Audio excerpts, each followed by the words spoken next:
Okay, so right here at the swamp, it's actually faster to use the winch versus just turning around normally, as you see here. So it might only shave off a second or two, but that might be the difference. So yeah, use the winch. It saves a little bit of time. Just make sure you do it late enough or else you can flip the truck. But yeah, as you can see there, it's a little bit faster. So that might help. Okay, tip number 2, when you're here at the bridge, it's faster to back up to the checkpoint versus driving forward because then you have to turn around. So if you back up, you can just boom straight ahead way faster. So yeah, that can save you a little bit of time. Okay, so tip number 3, you're gonna have to go up this part on all 3 runs, so you have to kind of do this. Right here where you go to that tight spot through the rocks, you need to position your wheel so that you kind of go up on the rock and then kind of turn inwards once you're on the rock, because if you don't, it can be a real struggle. So yeah, try to do that. It's kind of hard to learn at first, but it's worth it because it'll save a ton of time. You're rushing towards the checkpoint. You're almost out of time. You're stressed. And oh no. Oh, for goodness sakes. Throwing away the whole run at the last second. We've all been there. Yes, I know you're suffering. Deal with it. Start again.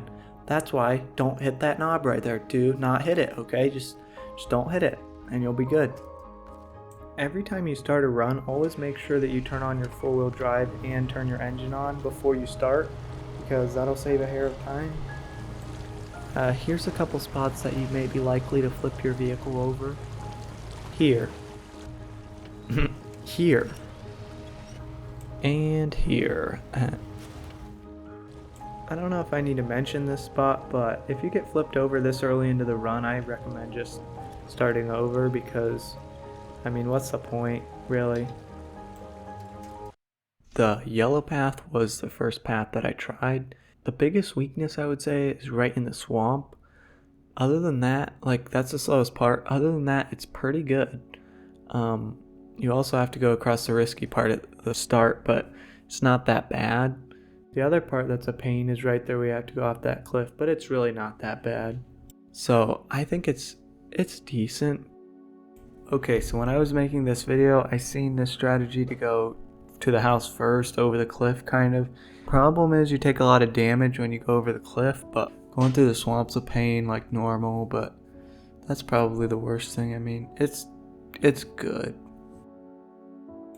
Personally, I think the red path is the best path out of these 3 paths.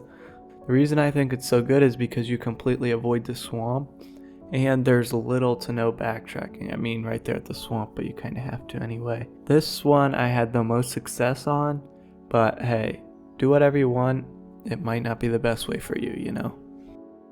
Okay, so here are all 3 of the paths, yellow, orange, red, and here's the times. So I have all the times, like I reached each checkpoint at this time, whatever, and then I'm gonna have it in graph too.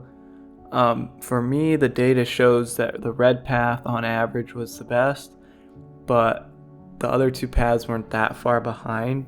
So personally, I wouldn't recommend the yellow path. I think it's the worst out of the 3, but you know what? It doesn't matter to me. Just as long as you win, that's all that really matters. Okay, so this is the yellow run or path. So if you want to watch through it and see exactly how I did it, here's that. And then I'll have the timestamps right here so you can just skip to the orange path or the red path if you want to do them. So, good luck.